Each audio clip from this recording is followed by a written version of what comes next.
Well, hello and good evening, my Chameleon Academy community. Welcome to this Tuesday night question and answer session. Open mic. It's here for any questions. Just type it in the chat, and we're going to go over whatever you want to go over. And so I'll just sit back.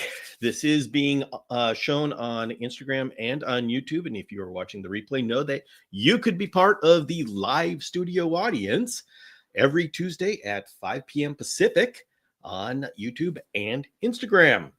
Hello, everybody. It is welcome. Good to see you all here. And so go ahead. And if you have any questions, put them in the chat. I am going to be telling everybody that our good buddy Squishy is doing great. He's actually up. I'm not sure if I can show, but we'll be showing. This is for those of you who are on YouTube, I'm showing a picture of Squishy. Now you say, why not show it on Instagram? Well, because Instagram doesn't like me. There's something wrong with my Instagram app again, to where if I try to show a picture, it actually kicks me out of the live session. So I invite all of my Instagram community to come over to YouTube, where there is an active chat going. And I love you all, but Instagram is just driving me crazy. So Wayne Abides is still starting off with smash things off right and start things off right and smash the like, you all. Thank you very much. Everybody, please hit the like button and let all these social media platforms know that chameleons are where it's at. So, and Eliza says, I'm getting oddly attached to this little thing. Yes, Squishy is awesome. I love Squishy. Now, we don't know if Squishy is a male or a female. We shall find out when Squishy gets older. I know there are ways of determining whether your panther chameleon is a male or a female when they just hatch, but you know what? I just don't do that. I wait until they're old enough that there's no question, and I am enjoying that. Oh, Julio's got a question. If we are using UVB lights, is there a need to supplement chameleons with D3? Julio, that is a deep question. On the surface, no. I have raised chameleons completely with UVB light with absolutely no problems with MBD. So at least on the surface, it does not appear that there's any need for dietary D3 if they have sufficient UVB. Now, that said, in nutrition circles, vitamin A and vitamin D3 are considered antagonistic. Now, you say, what does that mean, Bill? I don't know what that means. In fact, I'm not sure anybody knows what that means. There just seems to be some sort of relationship between D3 and A, and doesn't seem like anybody has a clear enough handle on exactly what that is for me to be able to learn it and repeat it to you. So if there's any nutritionists in the audience and you want to have a talk with me and explain this, I'd be happy to learn. But Julio, I do like to give vitamin D3 along with preformed vitamin A. That's purely as a precautionary measure because I know that there's this confusion as to how the two vitamins work together. But as far as being able to absorb calcium, which is the purpose for D3 that we're most aware of, you do not need dietary D3 to absorb calcium if you have sufficient UVB. And I say that somewhat authoritatively because I tried it. And I've been raising chameleons I was raising chameleons years without dietary D3, only on UVB, and I didn't know, and there was no difference in the raising. Now, I didn't do any blood tests, but they grew up just fine. So that is where my opinion comes from. Robin, love your Parsons. Yes, Robin has some great photos coming out. Instagram is a chameleon poop with coccidia in it. Whoa, them's fighting words. You guys gonna take that? Oh. Nate says 2 more pairs of bifidus need claimed, please, so Robin and I can get them. Yes. My friends, we are gathering people who want to work with First for Bifidus. Now, you know what? Maybe I should. Let me try to bring up a picture of First for Bifidus while we are having this discussion. So, we have, oh, sure, there we go. We have an ability to bring in First for Bifidus from Madagascar. It's not that it's a rare chameleon because many people haven't heard of it. Most people don't work with it, but it is an incredibly cool species. The importer that I work with, Jay Dubay of One World Exotica, says, Bill, I would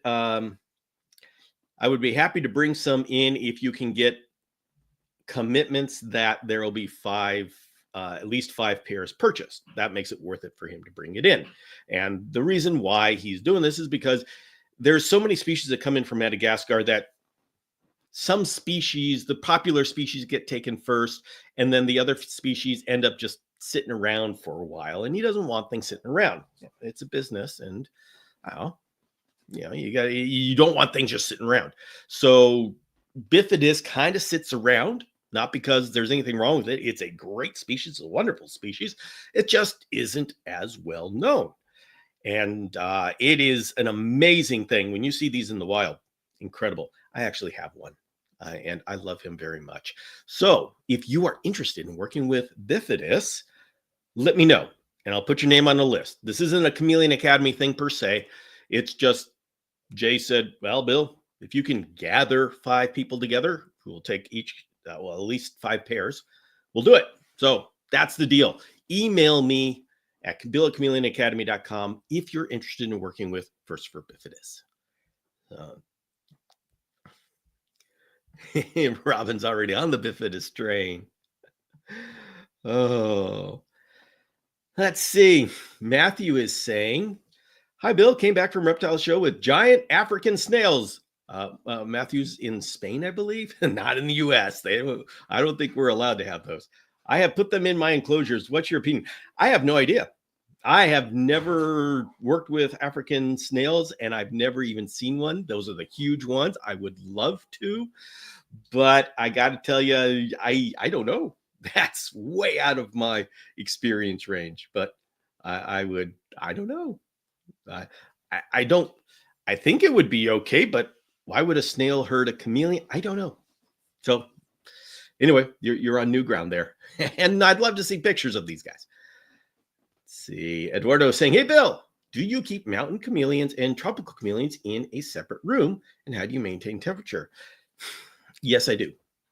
I do because, and I have to, because my house is at montane levels because my wife is a professional breeder of Eurypletus fantasticus, Misty Mountain fans. And so my house is at fantasticus temperatures, and the chameleons that I have in the house are the ones that live in those areas, essentially my shamrocks and parsons.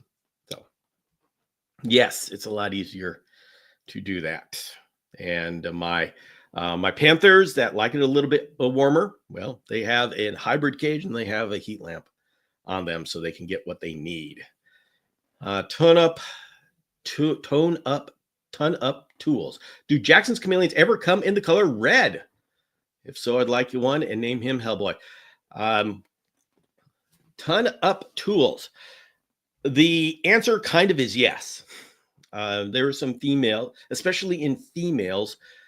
Jackson's chameleons, when they start off, they're brown and white, kind of black and white, as a disguise, as a camouflage, as younger ones. Well, some, especially in females, I haven't seen this in the males, don't know why it wouldn't happen to them, get a distinct reddish tinge to them. And so they are often presented as red Jacksons. Now, the thing is, those red Jacksons females, when they get their adult colors, they turn green. So most people who buy red Jacksons end up with green Jacksons, just like every other Jacksons. Now, I have seen at least one picture of a very large female, so she may have maintained those colors through adulthood, but I caution you not to fall for paying extra money for a red Jacksons, because most likely they will just turn green like every other Jacksons. But there is actually a reddish tinge Jacksons. See, Giovanni asked, do you have a few ways to fatten up a female panther? Well, the question is, why is she needing fattening up?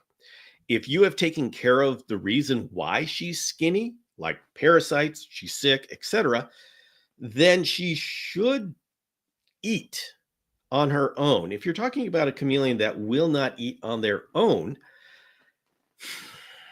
how do you fatten them up? That's really difficult. I have like Fluker's, the emergency paste that you make up for insectivores, and I've been using that with some success on the ones that won't eat. But you got to really figure out why they're not eating. Eliza Ann's asking, how many people need to be in a breeding project to establish them in captivity? Eliza Ann, officially the threshold, the minimum threshold is 25 unrelated pairs. And that comes from some scientific paper. Somebody did the calculations and figured that's enough to have enough of a population that it can be sustained. Now, you need 500 individuals to really be set. But, I don't know about that 500 number. That's coming off the top of my head. It's 25 pairs for what we're talking about, which is why I have this small batch breeding program. I have the Illuminati and the Chameleon Academy community, because that's the only way that I can get 25 pairs of shamrocks actively breeding in the United States. Sak Shamu Mungbrew is asking, can a panther chameleon live a long, healthy life with subcutaneous roundworms if I don't have a reptile vet to remove them surgically? Yes, they can. They've got parasites, so that's sapping a little bit of the energy, and they may be not able to reproduce when they're subcutaneously. So I like getting rid of them whenever I can, but if you can't, then it's better to leave them in than to try to remove them in unsanitary conditions. If you pull it out and it breaks, then you got necrotic tissue and it's a real mess. So, yeah, I would definitely get them out if you can. And if you can't, if you don't have a vet, get them out if you have a vet. If you don't have a vet, like you're saying, then don't, you can leave them in. Now, if you have a vet that's willing to investigate how to do it, it's not that hard for a vet who knows how to work with other animals to learn how to do it to a chameleon. There isn't things that are specific to chameleons to remove those subcutaneous worms. You put on a numbing agent, you do a little incision, you slowly pull the worm. It's like they were pulling out a guinea worm. So they don't need to be specifically a reptile veterinarian. They just need to be willing to call up a reptile veterinarian and say, hey, can you lead me through this? So if you have someone who's game, you can talk about it. However, I did a full course of fenbendazole to decrease the whole parasitic load. Excellent. Excellent. That's great. And for everybody, fenbendazole isn't effective against subcutaneous nematodes because fenbendazole mostly stays in the gut. That's why it's so effective in the gut, and that's why it's so safe. It's because it doesn't get into the bloodstream that much. But also that means any worms in the body don't get affected. That's why metronidazole, flagyl, is something you got to be very careful of because that gets into every part of the body. So it's effective in killing parasites all over the body, but it also can be effective in poisoning your chameleon. So this is the give and take that you get with parasitic medicines. Okay, let me see if I can catch up on this chat here. Eliza Ann is spicy today. All right, everybody, hang tight, get ready. This is going to be an adventure. Geraldine says, Bill, did you see that someone imported a pair of Bradypodium Thamnobates? They are posting on Morph Market for $3,000. Yes, I did see that, and I know of this situation. And as far as I can tell, those are legally done. And so if you're interested in Thamnobates, then this is an opportunity. I am excited about this species coming back into the United States because it is what I consider one of the best, if not the best, pet chameleons. It's small, it's hardy, it can take a wide range of temperatures. It's from South Africa, which is about as far from the equator as I am here in California. And so they understand the seasons like we in the United States understand the seasons. It's not like Madagascar where they have wet and dry seasons. In South Africa, they have hot and cold. So just like we do. So it's a great species. And I understand people are saying, wow, $3,000, that's a lot. Yeah, it is a lot. But if you, I can understand that because what it takes to get legal Bradypodium Thamnobates out of South Africa, the kind of hoops you have to jump through to do that. You have to breed it to the second generation. And honestly, I thought the door had slammed shut the last disaster that happened. I thought the government was going to say, forget it. We're not going to allow this ever again because we don't want to deal with you and your dishonest ilk. They are willing to work with this guy. So it is, as far as I can tell, it's on the up and up. And so we may have another opportunity to work with Bradypodium Thamnobates, which is very cool. We just have to be careful as to what happens. What happens when the first breeders breed? We need to make sure that I hope the guy who's working on this will be able to get the marketing out there. I'll talk about them, but they are great for breeding. So there can be a lot of them. And last time there was a lot of them and people said, no, okay, I just want to work with the original breeders. And so we literally lost a species that is number one, the best pet to have and is easy to keep, is hardy. I can't believe that we lost that, but we got another chance. So this is, wait a minute. Put me on the list, Bill. James, what are you talking about? Oh my goodness. Are you talking about for the bifidus? Oh my goodness. Let me know. Is this what you're talking about? Bifidus? What list are you talking about? I'm sorry. I am like 8 minutes behind in the chat.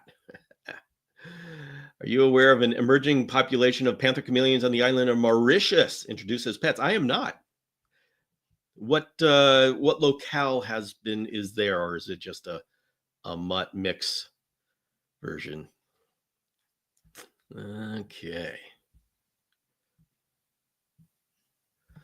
Okay, we're talking about the panther chameleon that is skinny. She isn't skinny. Excellent. She eats on her own. She just is on the lighter side, and I want to make her gain some weight for breeding.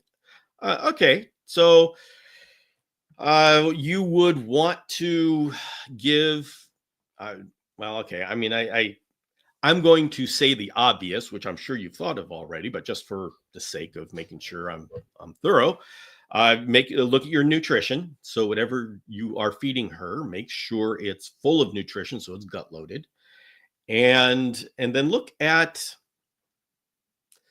I don't know. You just does she need more weight? If she's eating on her own and she's healthy, I would recommend not fattening her up, because the fatter she is, the more eggs she's going to create, which sounds great, more money, but the harder it is on her body. I would rather, if I was doing this, I would rather have small clutches from my females. And so I specifically don't fatten her up. Thing is, the panther chameleons, they will eat throughout the entire gestation. So you don't have to fatten them up to start it off.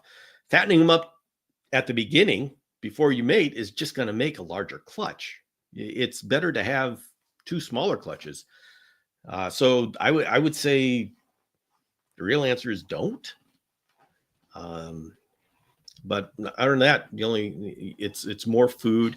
I don't want to suggest fatty content, because that's not the right kind of weight to be gained. So think about what you want out of this. Bill, we have 5.6 wild adults. Excellent. All right, so that's a good start. What does one consider established in captivity? Sold at reptile shows, multiple breeders, sold at Petco. Just curious of everyone's thoughts. Well, Nate, that's going to be a very subjective, and everybody's going to have a different opinion of that. My goal is that we have enough breeders, and this is only my personal goal. This is not, when I said I want to establish the Shamrock Chameleon and I want to work on this, okay, Bill, at what point do you decide that you've succeeded? Because there's no way that you're going to have Shamrock Chameleons throughout the entire the United States. So I'm thinking that I would consider myself successful if there were a number of breeders of Shamrock Chameleon and we had enough diversity that those breeders were we're getting together with other breeders and selling unrelated pairs to people who are interested in breeding. And really, that is more of a marketing effort than it is a bloodline effort. We obviously need different bloodlines, but that's mostly a marketing effort and getting the word out and getting people excited enough to be part of doing this so that a wide number of people do it. See, what happens is people get excited about a certain species, and then only the small group of people has them, and if they wonderful have babies, what do you do with the babies? Now you need homes for 30 pairs. So this is why with the shamrocks, I selected one species, and I'm talking about them year after year after year to build up the familiarity with it. And then I will produce material on how to take care of it as soon as I'm successful in actually breeding them. I don't want to do a whole lot of stuff until I know that I can actually pull this off. And so we'll see. I thought that I would have successful breeding before this, but we're still in the area that I'm okay. If they breed this next spring, I'll be okay. And that would be a slow transition to flipping of the seasons and stuff. So anyway, those are my long rambling thoughts. Okay. Apparently our Mauritius panthers look like a mix, maybe from Zimbabwe. Okay. The race is on. I can't wait to see the first captive bred O'Shaughnessy. Yes, that would be cool. Carson says, can you get any of the parasitic medications without vet visits or only pet prescribed? There are some you can get without vet visits and some need to be prescribed by a vet. And then there's this group of this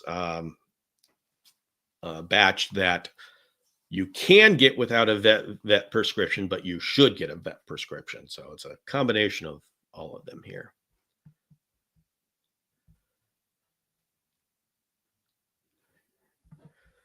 Imagine the first captive bred Illuminati shamrock hatches on a live like that cute little flappy lap. That would be very cool. That would be very cool. Oh boy. One of our girls looks to be ground. Oh my gosh, that would be so cool. That would be so cool. We want to see babies. Oh, James is on the bifidus list. Oh my goodness. Okay, people, we have 4 pairs. If I get one more person, we are then the bifidus are coming in $500 a pair plus shipping. So you just let me know. And by the way, I'm not going to collect the money. I am going to give this list of names and emails to Jay, and then you're going to pay him. So I am just the facilitator. How does one treat a chameleon's eye that has shed on it? Carefully, carefully, carefully. You mean taking the shed off? Or you were trying to get medication in the eye? So let me give a clarification there. Okay, Giovanni says, yeah, I don't care for clutch size. I just want to get her in breeding weight. I feed my crickets carrots and okay, well, yeah, they can breed at a small, a slight build, and I think it's actually more healthy for them to do that.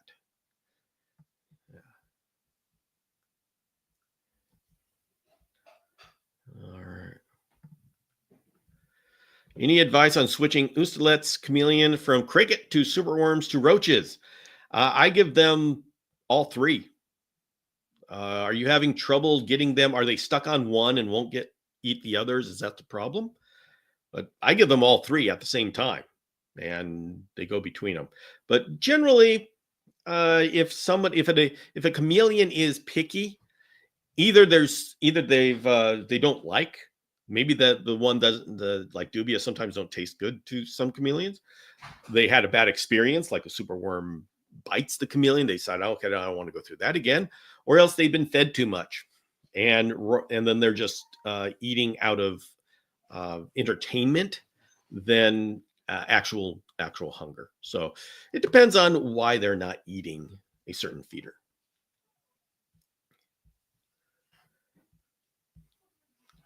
So, okay.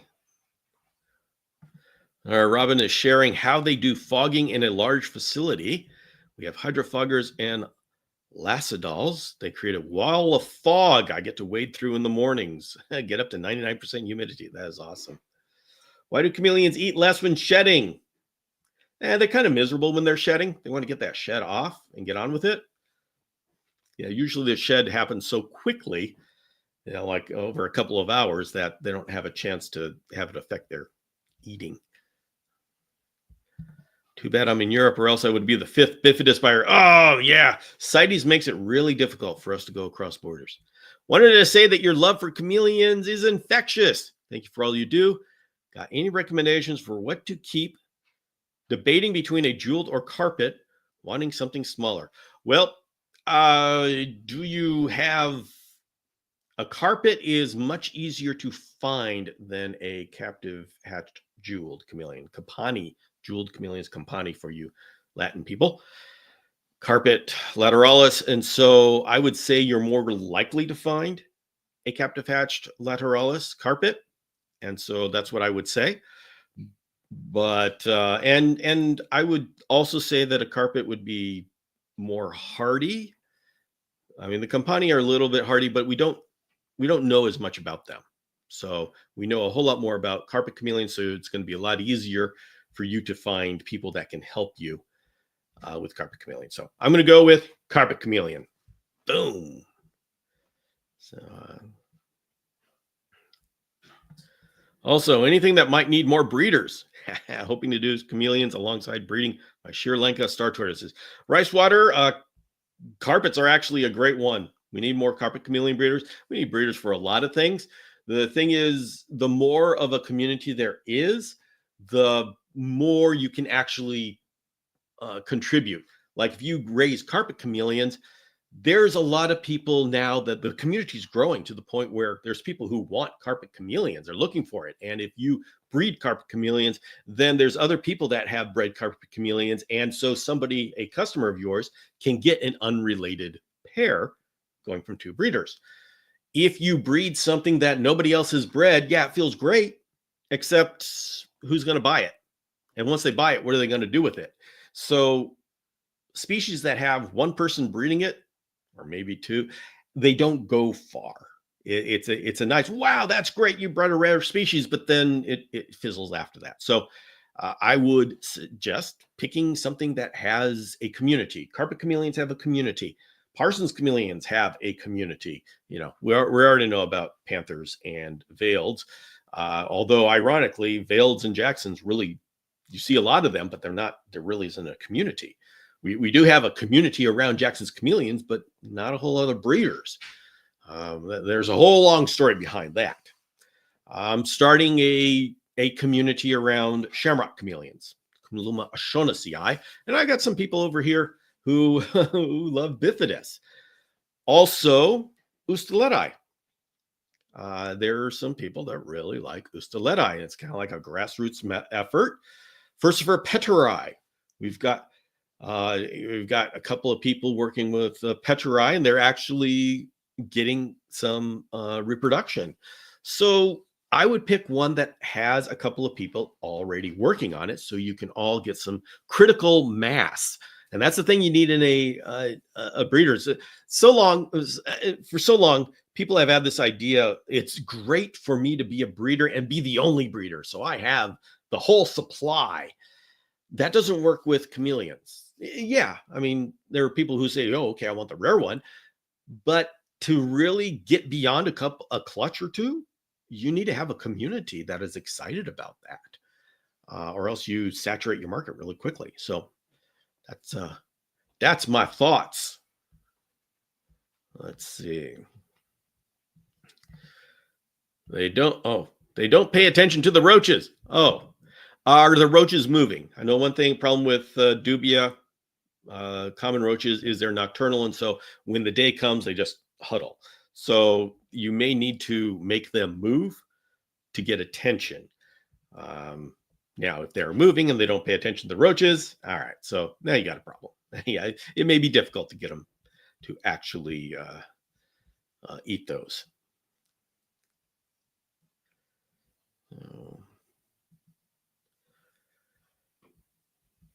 All right, Nate says, I can get my Onelli or Boomy to eat roaches. Oh, can't get them to eat roaches either. Yeah, there's some chameleons that don't like roaches. I don't know if it's what they look like. Maybe some sort of light is or isn't bouncing off of them. But some just don't like dubia. We have a vote for Ustaleti. We need more. Ustaleti is such an underappreciated species. It's big, it's brown, it's white. It's not got the fancy colors like the panther, but everybody who's got an Ustaleti just falls in love with them. They are huge. They are gentle. So, every chameleon's got his own personality. So I say they're gentle, and you'll probably get the one that is really spicy. But they're really cool, really cool. And I even saw that there were some hatching. And so I think Ustaleti could very easily be a popular chameleon. The one problem is they get big. So you need a big cage. So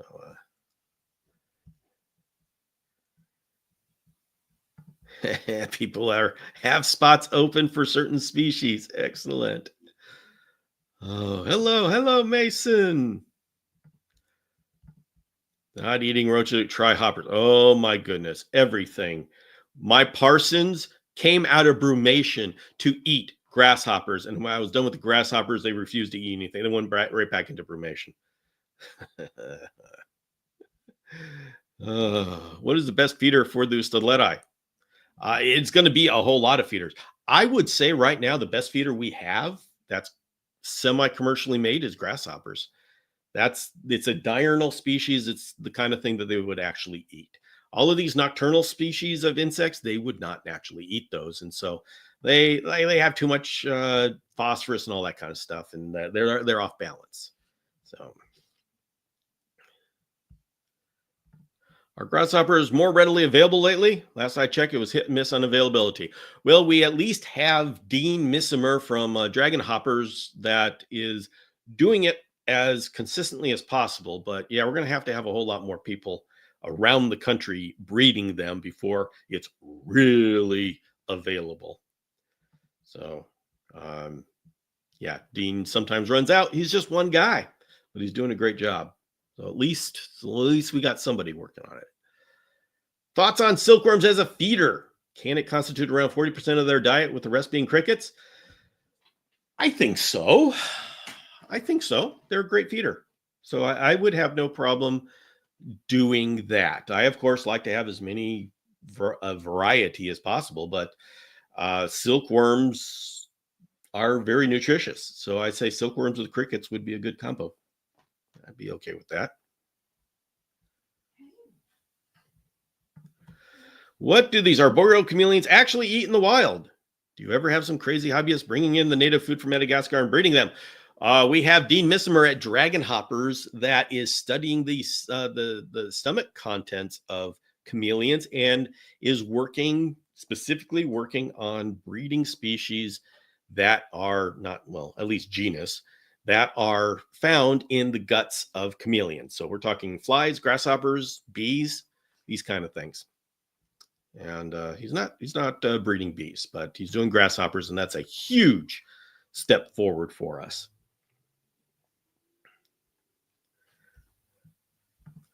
We have a breeder set on order from Dean. Yeah, Dean will get you some good stuff.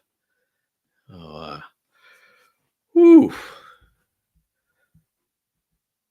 All right. Oh, hey, wait a minute. Did I? Oh yeah, did I show everybody? I got somebody asked me before. Wait a minute, give me a second. I don't know if this person is on here. Somebody asked me what I think about the Exoterra monsoon. Well, I just got a monsoon nano. Is that nano? Yeah, monsoon nano, which is a personal size monsoon, and I'm going to try it with one of my baby cages. So to the person who said that, and I said, it's been so many years since I evaluated the monsoon. They've done a complete design upgrade on this thing. I mean, I opened this thing up and it looks impressive. So I would say I am excited about this. It still has the cyclic timer, which is the one problem I had, but we can get around that by having an appliance timer. And the other thing that I wanted to check was how to connect it up inside of our cages. It's got suction cup, at least it used to. I'll find out if it still does. I'll give you the update as soon as I go through this, and I will go through this slowly, methodically, and on camera so I can show you all what Exoterra has been up to. Tiny but powerful. All right, words to live by. Let's see, Sakshamu. Yeah, I'll mess up that name. Dubia roaches are illegal in Canada. Is there another staple feeder I could give to my panther apart from silkworms and crickets? Yeah, you'd have to talk to your Canadian compatriots and figure out what they do. I know that this was a problem. I don't know what kind of roaches are acceptable up there. If you ever run into Mikey Ben, he's in Canada. He would have, and if I see Mikey Ben's name come up, I'm going to go ahead and ask him this question. Brianna is asking, how old is your oldest chameleon? Well, my oldest one that I've raised up from a baby is that I have right now. Let's see. My Parsons chameleon came in as an adult, and I've had him for 9 years, and he's doing great. My baby veiled chameleons are now going on 8 years old. So those would, I think those are my oldest. I'm going through all my memory banks right now. The oldest chameleon I had was, I think, 12 years old. It was a little, my little Thamnobates. He was just, oh my gosh, he was just a little guy. But yep, that's the stuff. Mikey feeds a lot of black soldier fly and black soldier fly larvae. Okay, so that's good. So Canadians, black soldier fly larvae are good. They are small, so you got to be careful. Larger chameleons, may zap them and bring them in and not chew them and just swallow them, and they may come out the other end still alive, um, or whole. So you got to be careful that they are size appropriate. So, okay, Winnie says that discoid roaches are legal in Canada. Okay, you could try discoid roaches.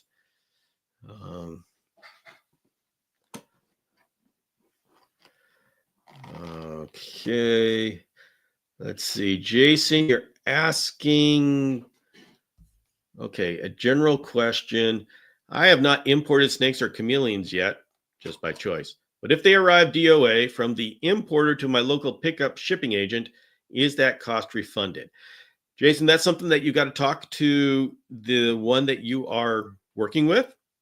Generally speaking, and this is got to be in the agreement, they will have terms and conditions. Generally speaking, a DOA at the pickup, if you pick up at the hub on time and it's DOA and you report it immediately, that's usually refunded. That's the standard.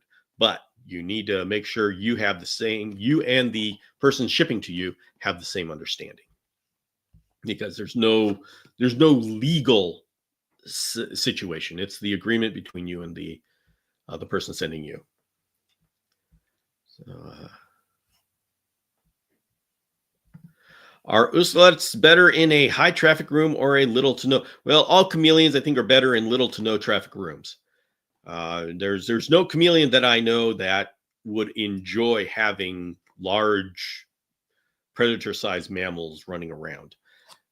There's some that get numb to it, and some that are okay with it, especially if they're high up and they can look down on it.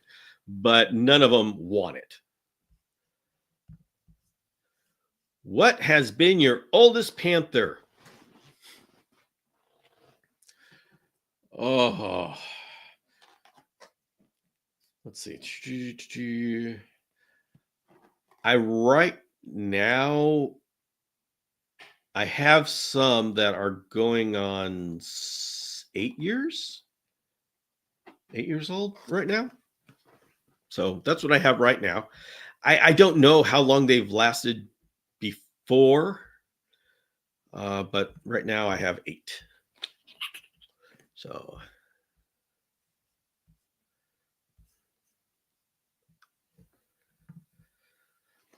now Lynn's saying, today's question, I wake up at 3 to 4 a.m. and I'm wondering how much light is acceptable that won't wake up or bother my chameleon. I use a red flashlight to get around, but how bright is okay? Now, Lynn, chameleons are sensitive to light, and they see red light just fine. So it's I remember when I was thinking, oh, I'm going to have a red light on my chameleons. This was a long time ago, before I knew more than I know now. Knew less than I know now. And they see red light just fine. They have no problem. That keeps them up at night. So red flashlight isn't going to save you, or isn't going to keep your chameleon from being distracted. Although the red light is probably less bright than the white light, so that it's the brightness that's going to be better. And if you go around with a flashlight, that's fine. But you'll see your chameleon. If your chameleon wakes up and is looking at you, then you have woken your chameleon up, and you know that's too much. So that's really the test right there. So, Joanne's here, and Joanne is in Canada. Joanne says discoid roaches are legal in Canada, straight from the Canadian North. Excellent. So, whew. All right. Let me put this away here. Oh, hey, we are at 15 minutes till the end of the hour, and I am done with just my talking, and I'm caught up in the chat. What the heck? Does that mean we just all hang out and go out for a drink or something? This is awesome. Ms. Lay is saying, looking for a Parsons, but I wanted to see how big of an enclosure I would need to build to sustain the amount of water I will need as well. Any thoughts? Minimum 4 feet by 2 feet by 4 feet. That's the minimum for a Parsons. And to contain the amount of water, that's really your drainage situation. So you just need to figure out a drainage situation. Now with the Parsons, the bigger, the better. And so I would say, however much room you have, build a custom cage that will fit that. And that would be great. Now, if you aren't able, for whatever reason, build one and you want to purchase one, get one that's 4 foot by 2 foot by 4 foot. In fact, yeah. And that is a good way to go about it.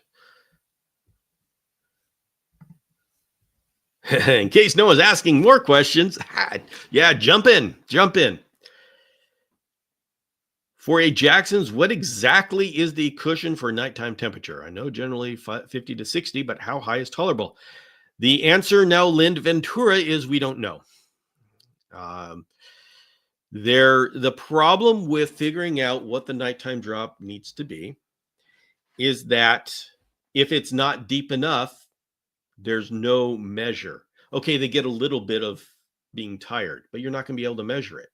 The second night, you're going to get a little bit more of being tired, but you're not going to be able to measure it.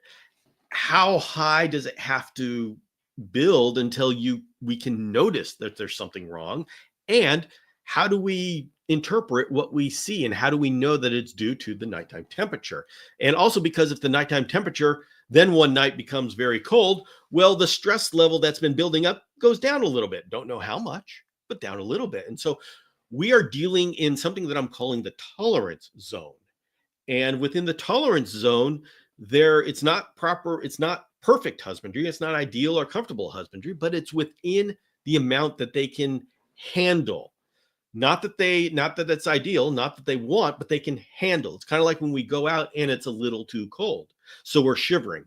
Okay, we can handle that, but it's not ideal situation. And if we stay there for X amount of time, we might get sick because it's sapping away our immune system. But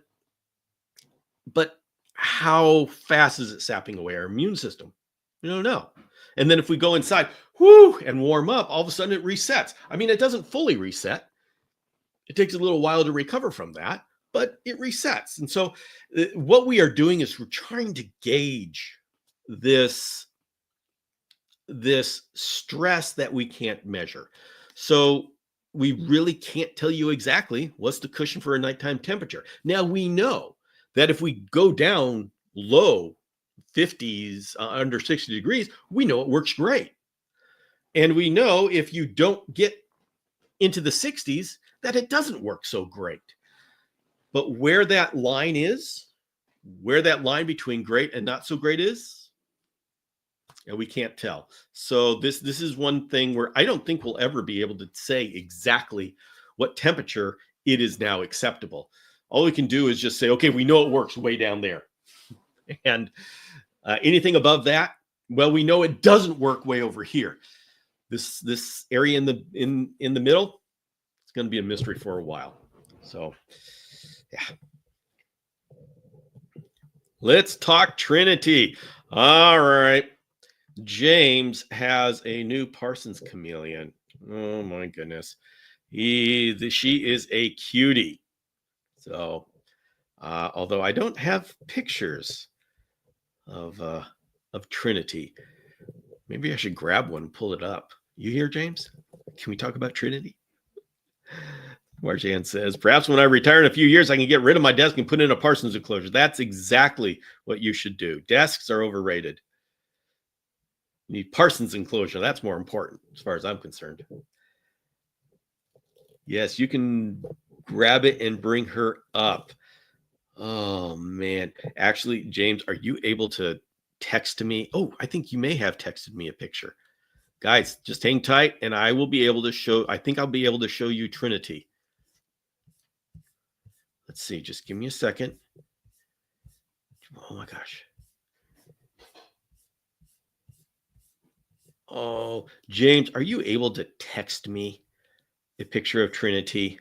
That would be the easiest way for me to grab it and put it on the live without having to go and do a little research project. And then we can talk about Trinity.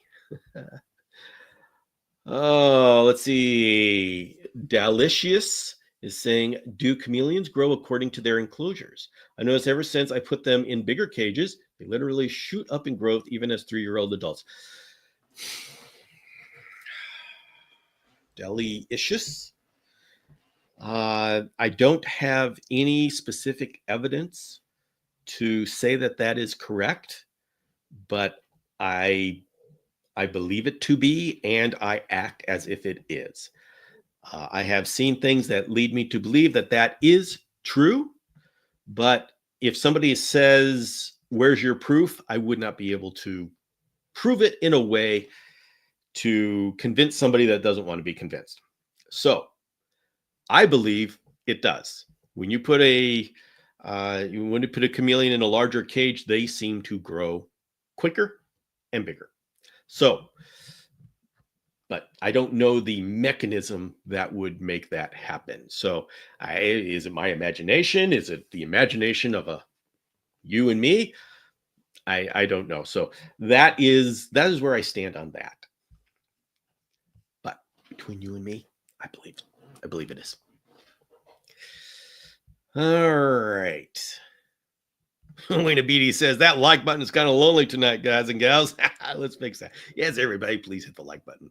You know what? But the thing is, I think when you are watching this, it's really hard. Don't they make it hard to get at the like button when you're watching this?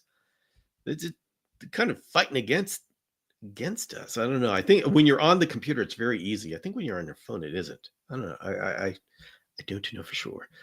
So, okay.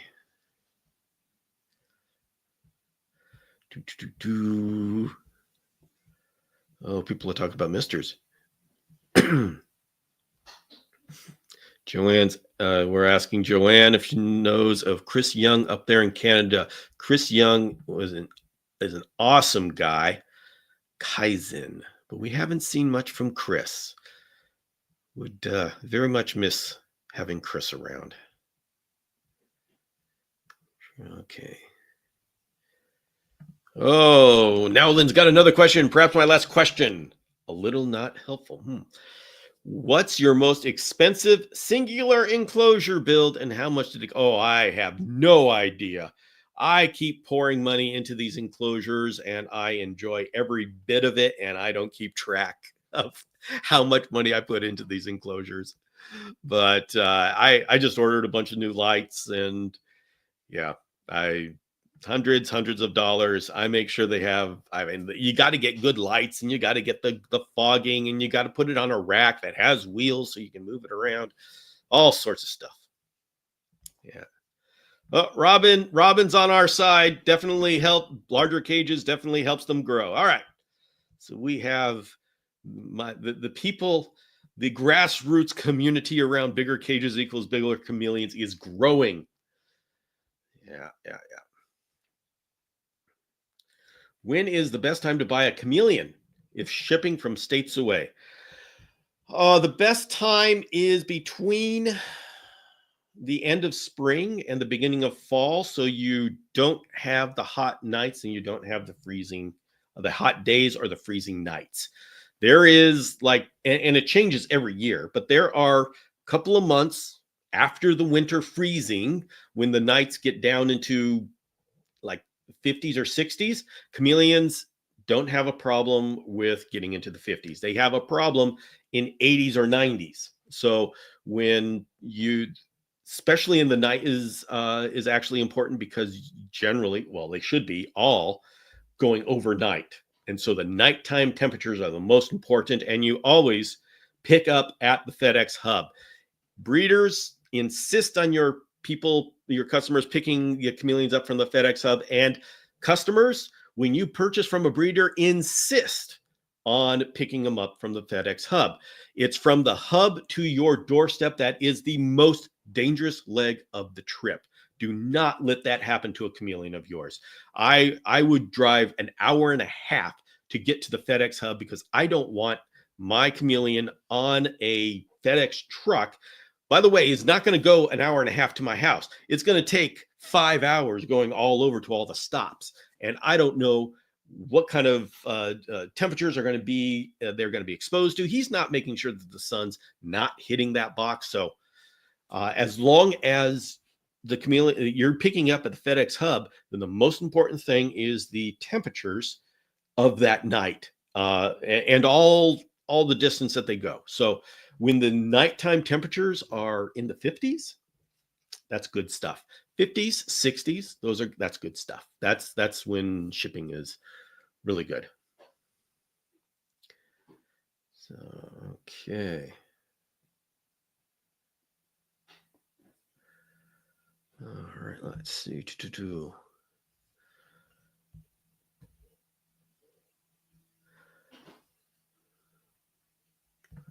Wait. Oh, Nate's 3D printing. All right. Oh boy. The mob wants Trinity. Oh, I don't.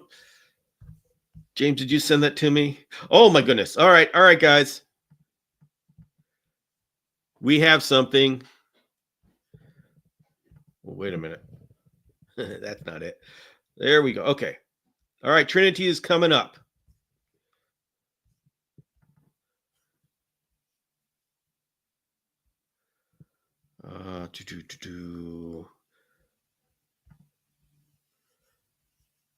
Coming up. Oh, come on. Open with photos. All right, give me a second.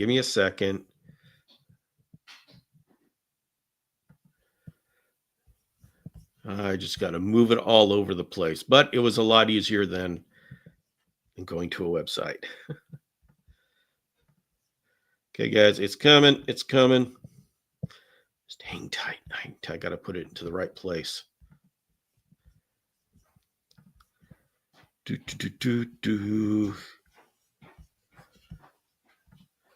Hello. Are you still on? I'm on. Oh. Well, really quick, I don't want to be on camera, but the most expensive enclosure was, this is where I'm at right now, is the one that was at the reptile show. That was kind of anyway. Okay. All right, there is Trinity, a beautiful little lady, yellow lip Parsons chameleon, was bred and hatched by Rick Rose and is now in the loving arms of James Cross. Woo. So.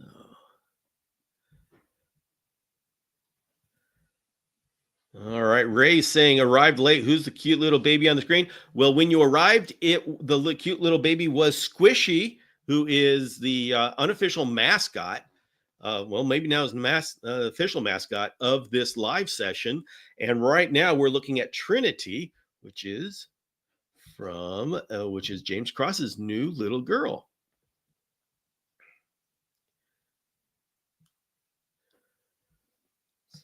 Okay. What's your advice on how to get a veiled chameleon female to drink water?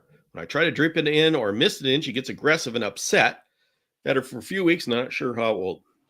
Yeah, when you mist a chameleon, they generally don't like it. It's just like us walking down the street and all of a sudden getting sprayed by water. Even if we're thirsty, that's not the way we like to get water. So I suggest you fog during the night, you mist during the morning before the lights come on, and then when she wakes up, her entire world is covered with dew and she can drink as she wants to. If you want to mist during the day, then what I do is sometime in the afternoon, I bring down the lights so it looks like there's something going on. I start the fogger, then I start the mister. And so she gets a warning that mist is coming. I think the problem is not that they don't like water. It's not that they're scared of water. It's nobody likes to be sprayed with water. Get it in her eye and stuff. So that I think that from what you say, I think that's what's happening. There we go.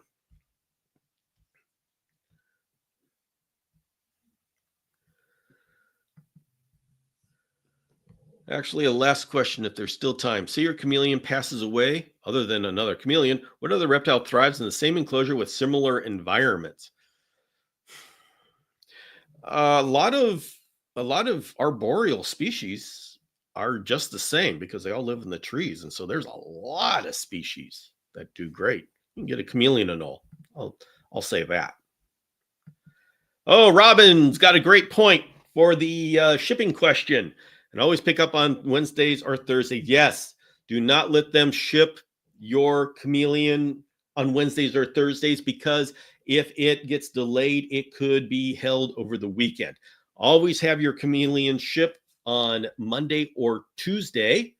Okay, Monday, sometimes people don't like Monday because it's a high traffic day. So Tuesday or Wednesday Tuesday and Wednesday are the ideal times to be shipped. And also the one caveat is that if Monday is a holiday, you don't want to ship. See, the thing is, the reason why you don't want to ship after like Sunday or Monday if it's a holiday is because you get this big backlog of packages, and the more packages that are going through, the more likely that something can go wrong because people are at a higher stress level trying to move everything through. And so during the thinking is that during the week it gets a little calmer, and they can be more attentive to your package. So ideally ship out Tuesday or Wednesday. I always love Tuesdays, and like today, there are so many Tuesdays where my wife is going to FedEx to drop off the shipment, and I am rushing back from the shipment to get to this show.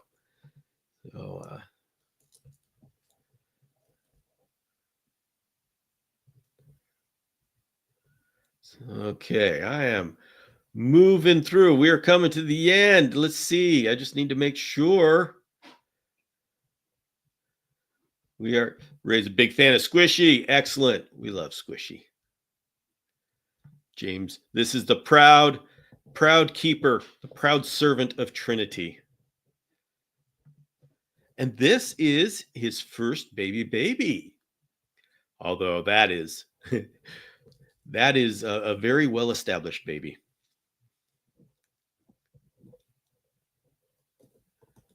Okay. Uh-oh. Watch out for people sneaking around. So, is the yellow lip the blue and yellow one on the Parsons Noob? The yellow lip is the one that's a nice blue all over and has the yellow lips. Yes. All right. Jessica's in Canada and looking for an Ambulo Panther Chameleon male. So apparently, anybody know any breeders in Canada? Hello, Venus and Nova. Yeah.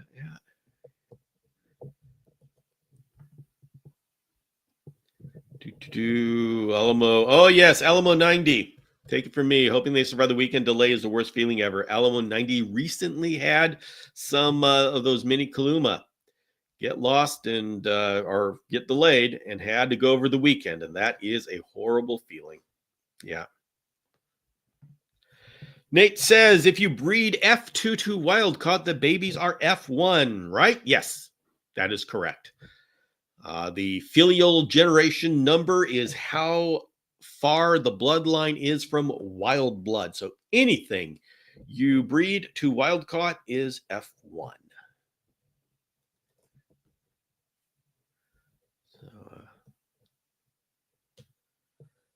Let's see. Brianna's asking, is Jackson's the hardest to care for? Well, it depends on what you mean. If you mean Jackson's the hardest between veiled panther and Jackson's, yes. But as the hardest chameleon to care for, no. We've got some chameleons that are a lot more sensitive than Jackson's. If you get deep into the species, there's some that are definitely harder than Jackson's. But of the most common ones, Jackson's are the most challenging because they need a nighttime drop. If they have the nighttime drop and they like cooler temperatures. And so if you starts getting into the 80s, they get stressed. And well, we get into the 80s a lot. So you got to be careful about their temperatures, and they want a light nighttime drop. And so they have those kind of conditions. But if you meet those conditions, they're as hardy as any of the others. It's just we humans, because of the way we live and have things set up, it's harder to get those conditions. Robert says, hey, Bill, how's the Madagascar list filling up? I'm thinking of tagging along. I'm mostly a lurker, but I'd love the chance to meet some of this wonderful community. Robert, we now have 3 confirmed, and we have a number of people who are thinking about it. Now, there is a maximum spaces of 10. And so it's whoever gives their, talks to me and we say, yeah, okay, thumbs up. You'd be a good candidate for this, and get your deposit in, then you got your space. So it's slowly filling up. It generally takes, it takes a month or so. I need to hurry it up because it's April and I would love to have everything taken care of within the next 2 weeks. So if anybody's out there is thinking about the Madagascar trip, please do your thinking, do your asking. I do need to get the deposit in so we can lock in. We are penciled in. I just need to get him deposits so we pen it in indelible ink.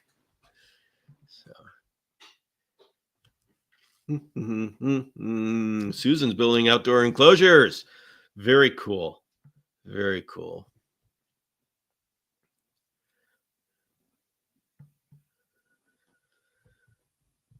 Do female chameleons start developing eggs at a particular age, or does it depend more on their physical maturity? Say a female 6-month-old, but still in the small. It's physical maturity, but physical maturity is independent of size. So they can be 6-month-old on the small size, but they will still develop eggs, especially when we're talking male chameleon. Is there a difference between the ZoomEd UVB and the Arcadia that you recommend on your site? The ZoomEd T5 5.0 is equivalent to the Arcadia T5 6%, and the 10.0 is equivalent to the 12%. So you can go with either manufacturer.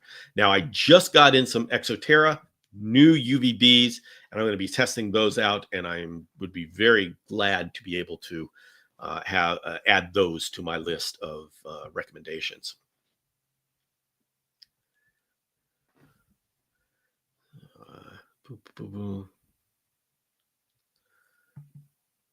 Acceptable nighttime temperatures for veils being kept outside.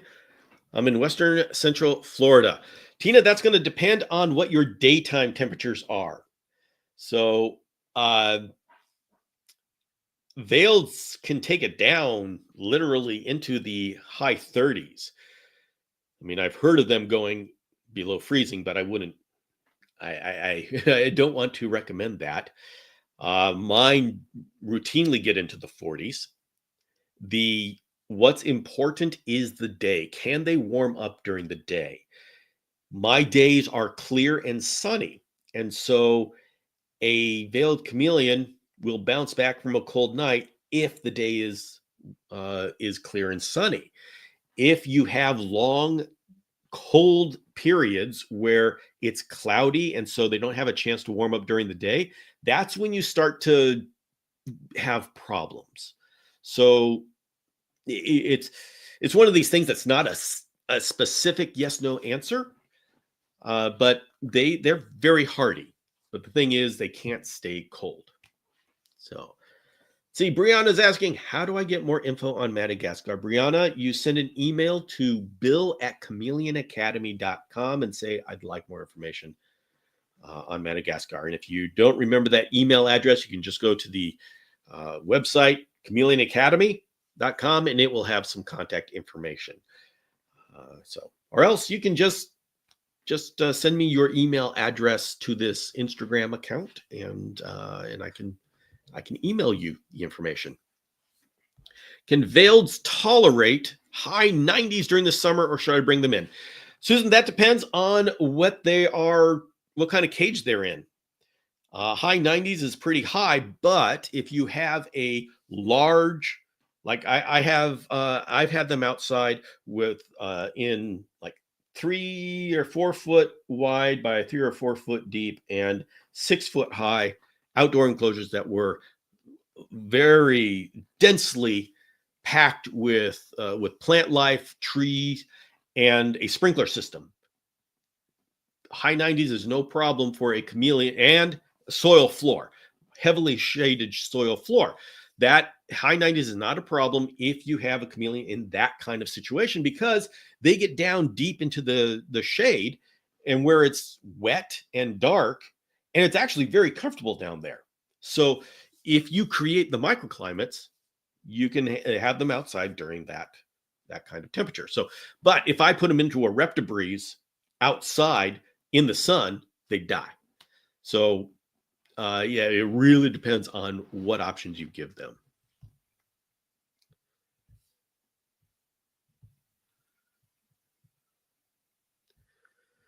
All right. Ooh, got to hop off Chameleon. Yeah, it just really started taking off, didn't it? Oh, what happened?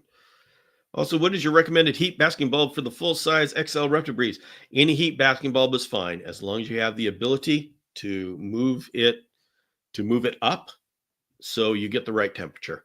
That's the most important thing with a heat bulb, is you don't just put it on top of the cage. That gets too warm. You have to have the ability to raise it up off the surface. And so the higher the wattage of bulb, the further you're going to raise it above the cage surface. Reptilian 23, Bill the best. Thank you. Well, good to have you.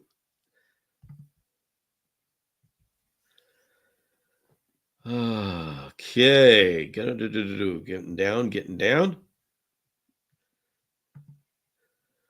We're talking about getting rid of the hot tub on the deck. Maybe we'll build some outdoor. Yes, that's exactly what you should be doing.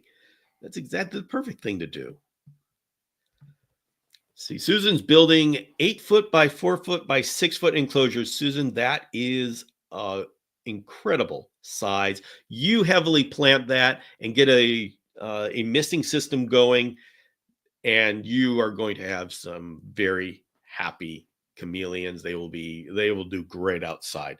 And just make sure it's a soil floor, not concrete, because anything solid, the sun hits the concrete, hits the solid floor, and it bounces up, and the chameleon gets cooked from both sides. But as long as it's soil and it's heavily planted, so there's shade down there, it provides a great gradient of temperatures. So, Wild Horses says, been listening, just got home. Yay. All right, Wild Horses is home safe. That means that we can call it a night. Welcome back from Madagascar, Bill. Thank you. And all right, folks, let's see. Ooh. We are coming to the end here. I want to say thank you very much. Brianna, where are you located? I am in the United States, in California. And I want to say thank you for joining me here. Next Chameleon Academy show is going to be Saturday at 12 noon on YouTube.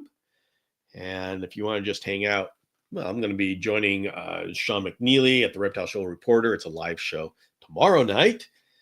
And then everybody, the Sunday chore night is going to be at Sunday at 5 p.m. Pacific. That's where I am going to do my fruit fly cups. It's not an official show. We just sit down and I am making things in the kitchen. And if you feel like doing chores, feel like hanging out, you just hang out. This is just an informal hangout, but I am going to do it on both YouTube and Instagram.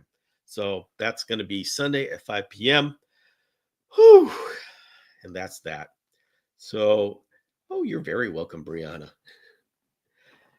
And everybody says good night. Good night. Hey, CNC tortoises. Very good to see you. So,